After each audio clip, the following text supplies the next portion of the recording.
اللہ کریم نے فرمایا بندہ مومن جان لے اگر میں تجھے ایک مشکل دوں گا تو میں تجھے کتنی آسانیاں، چلے سارے بول دیں کتنی جی، کتنی اللہ تعالیٰ آسانیاں دے گا؟ 2 آسانیاں۔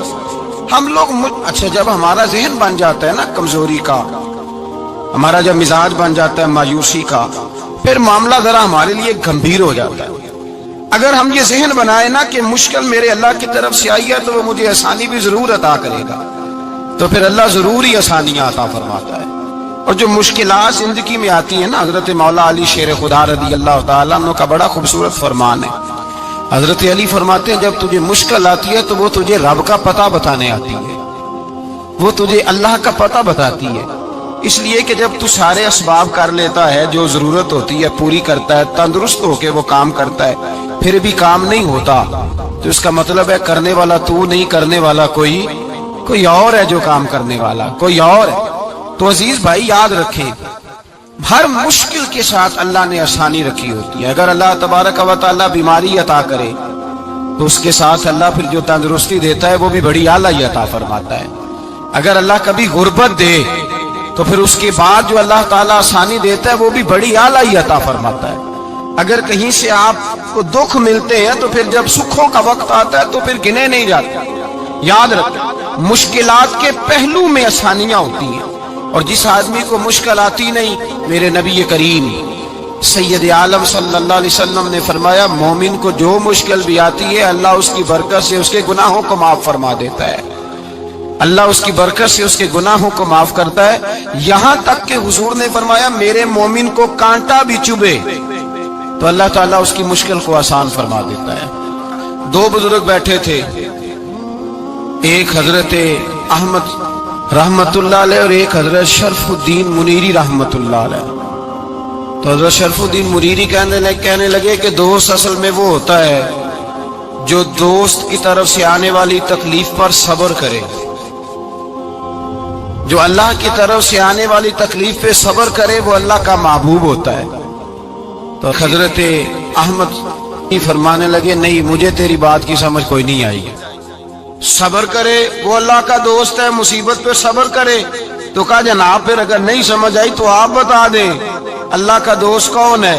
تو آپ فرمانے لگے جو محبوب کی طرف سے آنے والی مصیبت کو اس کا تحفہ سمجھ کے قبول کرے وہ اصل دوست ہوتا ہے، اس کا تحفہ سمجھ کے قبول کرے، اپنے رب کا تحفہ سمجھے، مالک کا تحفہ سمجھے کہ اس نے مجھے تحفہ دیا ہے، مجھے کسی مشکل میں ڈالا ہے۔ تو رب کریم بلا مثال و بلا تشبیہ سمجھانے کے لیے اللہ جب کسی کو مشکل میں ڈالتا ہے، کافروں کو تو اس نے موجیں کرائی ہوئی ہے، بڑی بڑی سہولتیں دی ہوئی ہیں، مشکل میں ڈب بھی ڈالتا ہے اپنے نیک بندوں کو ہی ڈالتا ہے۔ نمرود اور فرعون کے پیروں میں کانٹا بھی نہیں چبھتا، ان کو تکلیف نہیں آتی، تکلیف کسے آتی تھی؟ اللہ کے نیک بندوں کو تکلیف آتی تھی۔ حضرت رابعہ بصریہ جب تک زندہ رہی تب تک بیمار رہی، جس دن طبیعت ٹھیک ہوتی تو کہتی اے اللہ تو کہیں مجھ سے ناراض تو نہیں ہو گیا، تو کہیں ناراض تو نہیں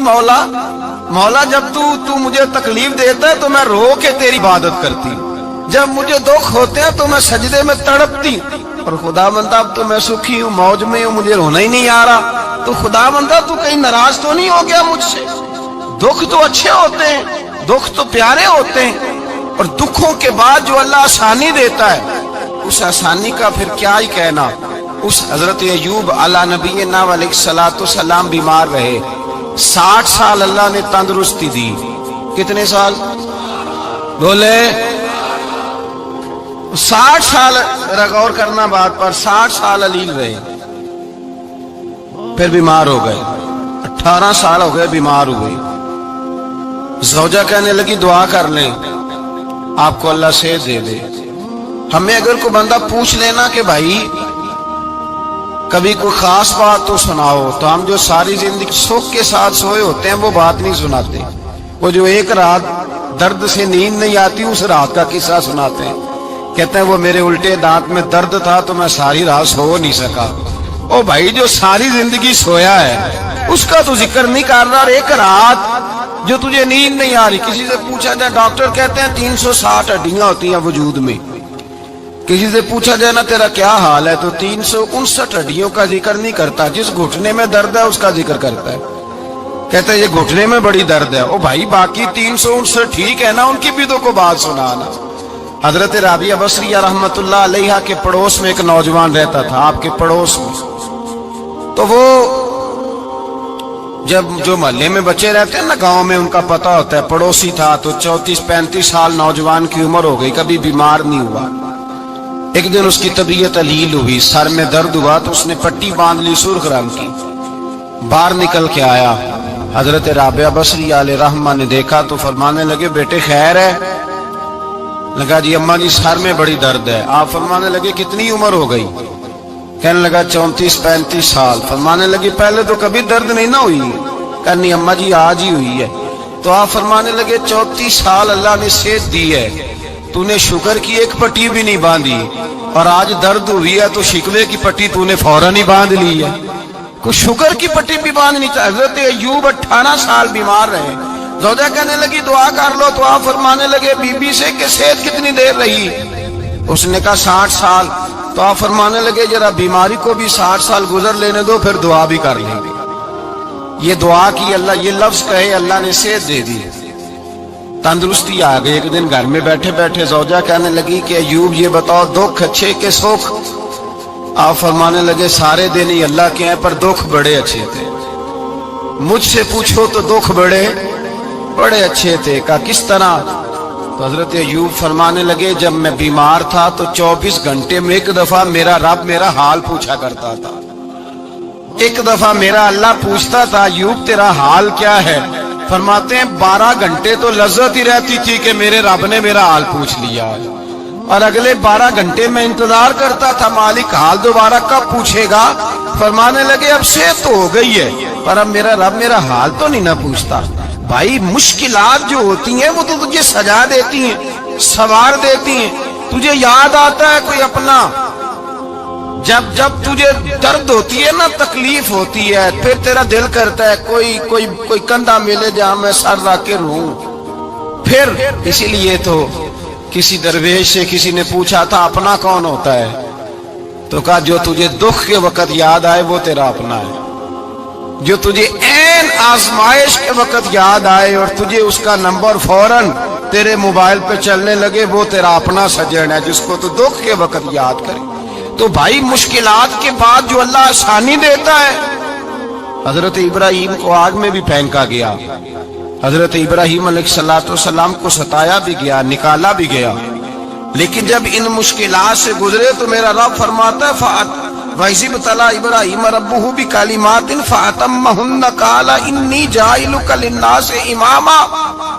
کہا جب ابراہیم پورے اترے تو پھر ہم نے انہیں امام بنا دیا۔ یا اللہ کس طرح کی امامت دی؟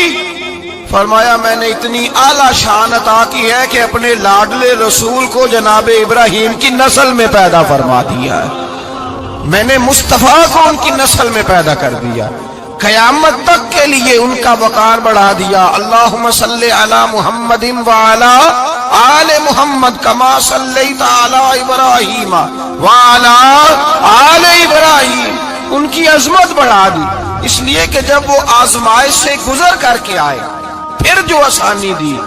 میرے نبی پاک صلی اللہ علیہ وسلم نے دین ابراہیمی کی بہت ساری چیزوں کو رکھا، کہا میں ملت ابراہیمی پہ ہوں۔ جب کوئی مشکلات کو عبور کر کے آتا ہے، جب کوئی تکلیفیں سہ کر کے آتا ہے، اس کے لیے جو اجر ہوتا ہے، اس کے لیے جو پھر اللہ کتنی ذرا بڑی توجہ کیجئے گا۔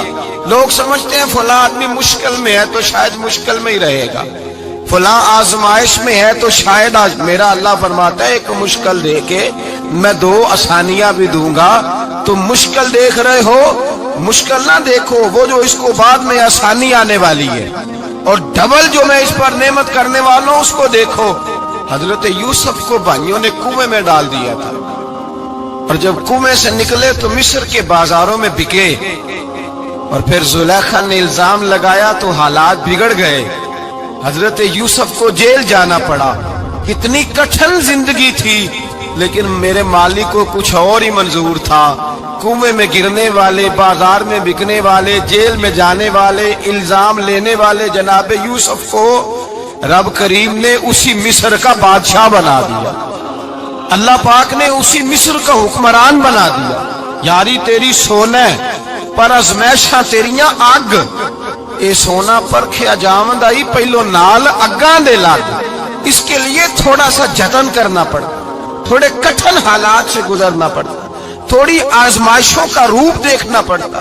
ہم چاہتے ہیں کہ ہمیں چھیڑے کوئی نہ کوئی تکلیف نہ آئے، کوئی آزمائش. یہ ہو نہیں سکتا میرے بھائی. نامی کوئی بغیر مشقت نہیں ہوا. 100 بار جب عقیق کٹا تب جا کر نگی ہوا. ہم چاہتے ہیں کہ ہمیں کچھ بھی دقت نہ آئے، مشکلات نہ آئے. اور مشکلات تو انسان کو سنوارتی ہیں بھائی، وہ تو نکھارتی ہیں. کبھی پوچھا کرو جا کر کے کسی گندم کے دانے سے کہ تو کہاں کہاں سے ہو کے آیا ہے، کہاں کہاں سے نکل کے آیا ہے، تو وہ بتلائے گا کہ بڑے مشکل مراحل سے گزرا ہوں اور پھر اللہ نے مجھے طاقت دی ہے کہ میں انسان کے وجود کا حصہ بناؤں. تو بھائی کٹھن مراحل، آزمائشیں، تکلیفیں یہ انسان کو بڑا انسان بنا دیتی. یہ اس کے لیے ترقیوں کا پیش خیمہ ہوتی.